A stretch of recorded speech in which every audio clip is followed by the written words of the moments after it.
Di Yaman, tinggallah seorang pemuda bernama Uwais Al-Qarni yang berpenyakit sofak. Tubuhnya belang-belang. Walaupun cacat, ia adalah pemuda yang soleh dan sangat berbakti kepada ibunya. Ibunya adalah seorang wanita tua yang lumpuh. Uwais senantiasa merawat dan memenuhi semua permintaan ibunya. Hanya satu permintaan yang sulit ia kabulkan. Ketika ibunya mengatakan, "Anakku, mungkin ibu tak lama lagi akan bersama denganmu. Ikhtiarkanlah agar ibu dapat mengerjakan ibadah haji." Uwais tercenung. Perjalanan ke Makkah sangatlah jauh, lewati padang pasir tandus yang panas. Orang-orang biasanya menggunakan unta dan membawa banyak perbekalan. Namun Uwais sangat miskin dan tidak memiliki kendaraan. Uwais terus berpikir mencari jalan keluar. Kemudian dibelilah seekor anak lembu dan ia membuatkan kandang di puncak bukit. Setiap pagi, Uwais bolak-balik menggendong anak lembu itu naik turun bukit. Uwais gila, kata orang-orang.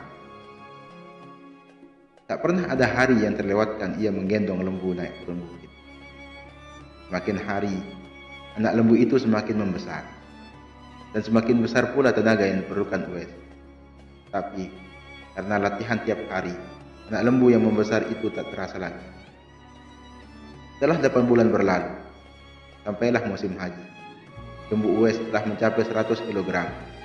Begitu juga dengan otot-otot Uwais yang semakin membesar. Ia menjadi kuat mengangkat barang. Taulah sekarang orang-orang apa maksud Uwais menggendong lembu setiap hari. Ternyata ia berlatih untuk menggendong ibunya. Uwais menggendong ibunya berjalan kaki dari Yaman ke Makkah. Subhanallah, alangkah besar cinta Uwais kepada ibunya.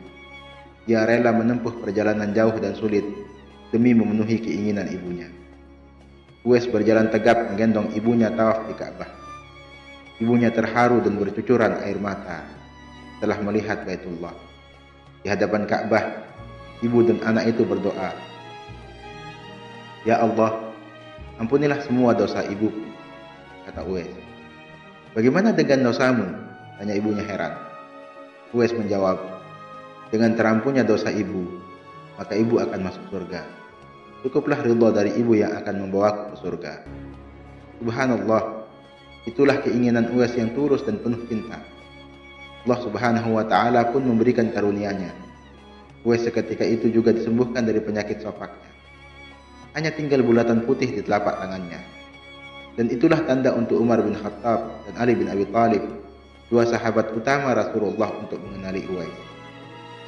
Beliau berdua sengaja mencari Uwais di sekitaran Ka'bah karena Rasulullah SAW berpesan, "Di zaman kamu nanti akan lahir seorang manusia yang doanya sangat makbul. Kamu berdua pergilah cari dia. Dia akan datang dari arah Yaman. Dia dibesarkan di Yaman. Dia akan muncul di zaman kalian. Carilah dia. Kalau berjumpa dengannya, minta tolonglah dia berdoa untuk kalian berdua. Sungguhnya Allah mengharamkan atas kamu durhaka kepada ibu dan menolak kewajibannya, dan meminta yang bukan haknya, dan membunuh anak hidup-hidup, dan Allah membenci padamu banyak bicara dan banyak bertanya. Demikian pula pemborosan harta." Pemuda yang bernama Uwais Al-Qarni, ia tinggal di negeri Yaman. Uwais adalah orang yang terkenal fakir. Hidupnya sangat miskin. Uwais Al-Qarni adalah seorang anak yatim. Bapaknya sudah lama meninggal. Ia hidup bersama ibunya yang telah tua lagi lumpuh. Bahkan mata ibunya telah buta. Kecuali ibunya, Uwais tidak lagi mempunyai sanak famili sama sekali. Dalam kehidupannya sehari-hari, Uwais Al-Qarni bekerja mencari nafkah dengan mengembala domba orang di waktu siang. Upah yang diterimanya cukup buat nafkahnya dengan ibunya. Bila ada kelebihan, terkadang ia pergunakan untuk membantu tetangganya yang hidup miskin serba kekurangan seperti dia dan ibunya. Demikianlah pekerjaan Uwais Al-Qarni setiap hari. Uwais Al-Qarni terkenal sebagai seorang anak yang taat kepada ibunya dan juga taat beribadah. Uwais Al-Qarni seringkali melakukan puasa. Bila malam tiba, ia selalu berdoa, memohon petunjuk kepada Allah. Alangkah sedihnya hati Uwais setiap melihat tetangganya yang baru pulang dari Madinah. Mereka telah bertemu dengan Nabi Muhammad, sedangkan ia sendiri belum pernah berjumpa dengan Rasulullah. Berita tentang perang Uhud yang menyebabkan Nabi Muhammad mendapat cedera dan giginya patah karena dilempari batu oleh musuh-musuhnya telah juga didengar oleh Uwais. Segera Uwais mengetok giginya dengan batu hingga patah. Hal ini dilakukannya sebagai ungkapan rasa cintanya kepada Nabi Muhammad. Sekalipun ia belum pernah bertemu dengan beliau, hari demi hari berlalu dan kerinduan Uwais untuk menemui Nabi Muhammad semakin dalam. Hatinya selalu bertanya-tanya, kapankah ia dapat bertemu dengan Nabi Muhammad dan memandang wajah beliau dari dekat. Ia rindu mendengar suara Nabi Muhammad, kerinduan karena iman. Tapi bukankah ia mempunyai seorang ibu yang telah tua renta dan buta? Bagaimana mungkin ia tega meninggalkannya dalam keadaan yang demikian? Hatinya selalu gelisah. Siang dan malam, pikirannya diliputi perasaan rindu memandang wajah Nabi Muhammad. Akhirnya, kerinduan kepada Nabi Muhammad yang selama ini ia pendam, tak dapat ditahan lagi.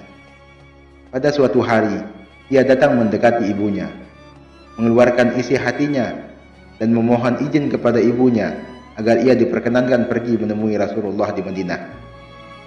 Ibu Uwais, walaupun telah uzur, merasa terharu ketika mendengar permohonan anaknya. Ia memaklumi perasaan Uwais, seraya berkata, "Pergilah wahai anakku, temuilah Nabi Muhammad di rumahnya, dan bila telah berjumpa dengannya, segeralah engkau berangkat pulang." Betapa gembiranya hati Uwais Al-Qarni mendengar ucapan ibunya. Segera ia berkemas untuk berangkat. Namun ia tak lupa menyiapkan keperluan ibunya yang akan ditinggalkannya, serta berpesan kepada tetangganya agar dapat menemani ibunya selama ia pergi. Sesudah berpamitan, sembari mencium ibunya, berangkatlah Uwais Al-Qarni menuju Madinah. Setelah menempuh perjalanan jauh, akhirnya Uwais Al-Qarni sampai juga di kota Madinah. Segera ia mencari rumah Nabi Muhammad. Setelah ia menemukan rumah Nabi, diketuknya pintu itu sambil mengucapkan salam. Keluarlah seorang seraya membalas salamnya. Segera saja Uwais Al-Qarni menanyakan Nabi Muhammad yang ingin dijumpainya. Namun ternyata Nabi tidak berada di rumahnya. Beliau sedang berada di medan pertempuran. Uwais Al-Qarni hanya dapat bertemu dengan Siti Aisyah, istri Rasulullah SAW. Betapa kecewanya hati Uwais. Dari jauh ia datang untuk berjumpa langsung dengan Nabi Muhammad, tapi tidak dapat ia jumpai. Dalam hati Uwais bergolak perasaan ingin menunggu kedatangan Nabi dari medan perang. Tapi kapankah Nabi pulang? Sedangkan masih terngiang di telinganya pesan ibunya yang sudah tua dan sakit-sakitan agar cepat pulang ke Yaman. Akhirnya, karena ketaatannya kepada ibunya, pesan ibunya mengalahkan suara hati dan kemauannya untuk menunggu dan berjumpa dengan Nabi Muhammad. Karena hal itu tidak mungkin, Uwais Al-Qarni dengan terpaksa pamit kepada Siti Aisyah untuk segera pulang ke Yaman. Ia hanya menitipkan salam untuk Nabi Muhammad. Setelah itu, Uwais Al-Qarni pun segera berangkat mengayuhkan langkahnya dengan perasaan amat haru. Peperangan telah usai dan Nabi Muhammad pulang menuju Madinah. Sampainya di rumah, Nabi Muhammad menanyakan kepada Siti Aisyah tentang orang yang mencarinya. Nabi mengatakan bahwa Uwais Al-Qarni anak yang taat kepada ibunya. Ia adalah penghuni langit. Mendengar perkataan Nabi Muhammad, Siti Aisyah dan para sahabat tertegun. Menurut keterangan Siti Aisyah, memang benar ada yang mencari Nabi Muhammad dan segera pulang ke Yaman karena ibunya sudah tua dan sakit-sakitan, sehingga ia tidak dapat meninggalkan ibunya terlalu lama. Nabi Muhammad melanjutkan keterangannya tentang Uwais Al-Qarni, penghuni langit itu, kepada para sahabatnya. Kalau kalian ingin berjumpa dengan dia, perhatikanlah, ia mempunyai tanda putih di telapak tangannya. Setelah itu, Nabi Muhammad memandang kepada Ali dan Umar bin Khattab, seraya berkata, "Suatu ketika, apabila kalian bertemu dengan dia, mintalah doa dan istighfarnya. Dia adalah penghuni langit, bukan orang bumi." Waktu terus berganti. dan Nabi Muhammad kemudian wafat. Kekhalifahan Abu Bakar pun telah diganti pula oleh Umar bin Khattab. Suatu ketika, Khalifah Umar teringat akan sabda Nabi Muhammad tentang Uwais Al-Qarni. Beliau segera mengingatkan kembali sabda Nabi kepada Ali bin Abi Thalib. Sejak saat itu, setiap ada kafilah datang dari Yaman, Khalifah Umar bin Khattab dan Ali bin Abi Thalib selalu menanyakan tentang Uwais Al-Qarni, si fakir yang tak punya apa-apa itu.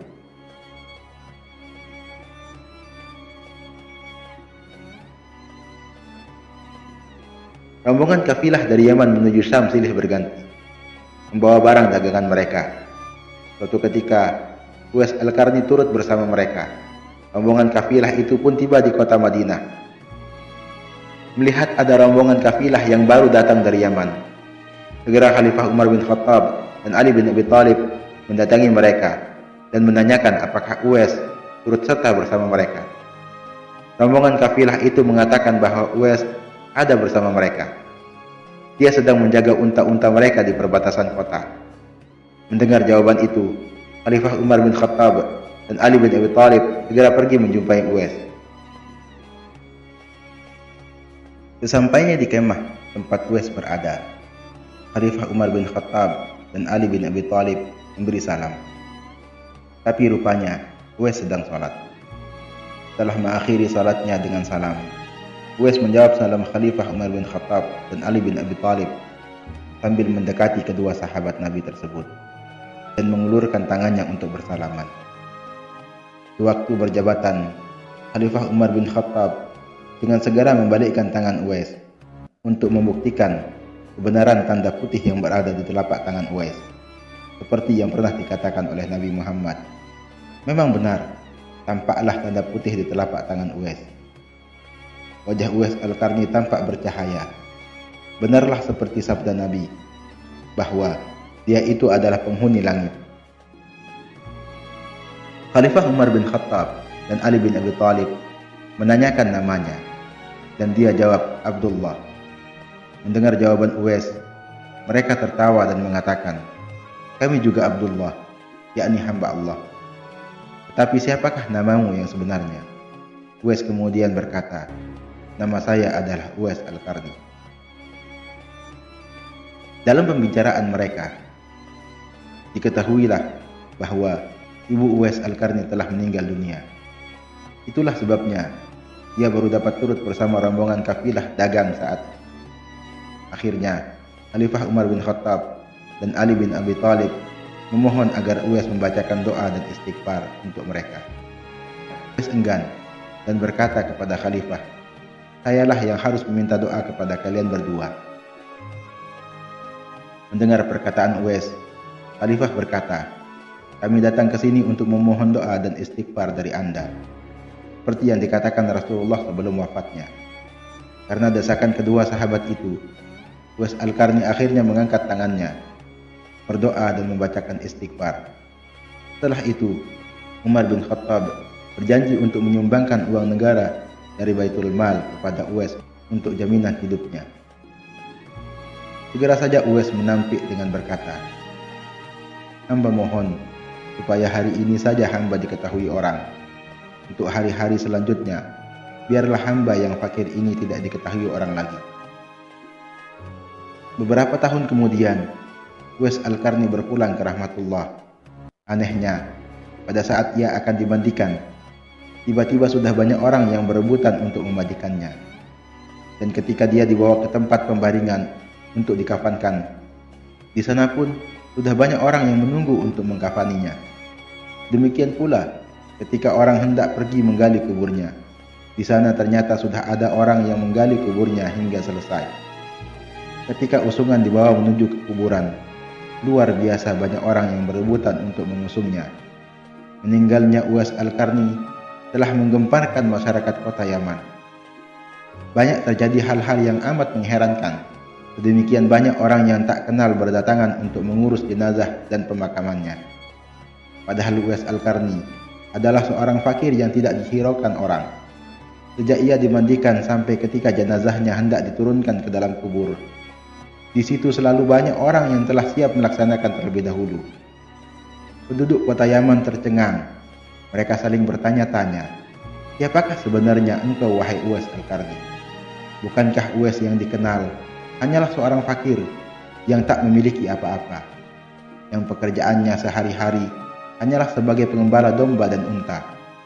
Tapi ketika hari wafatmu, engkau menggemparkan penduduk Yaman dengan hadirnya manusia-manusia asing yang tidak pernah kami kenal. Mereka datang dalam jumlah sedemikian banyak. Agaknya mereka adalah para malaikat yang diturunkan ke bumi hanya untuk mengurus jenazah dan pemakamanmu. Berita meninggalnya Uwais Al-Qarni dan keanehan-keanehan yang terjadi ketika wafatnya telah tersebar kemana-mana. Baru saat itulah penduduk Yaman mengetahuinya, siapakah sebenarnya Uwais Al-Qarni. Selama ini, tidak ada orang yang mengetahui siapa sebenarnya Uwais Al-Qarni. Disebabkan permintaan Uwais Al-Qarni sendiri kepada Khalifah Umar bin Khattab dan Ali bin Abi Thalib agar merahasiakan tentang jati dirinya. Barulah di hari wafatnya mereka mendengar sebagaimana yang telah disabdakan oleh Nabi Muhammad bahwa Uwais Al-Qarni adalah penghuni langit.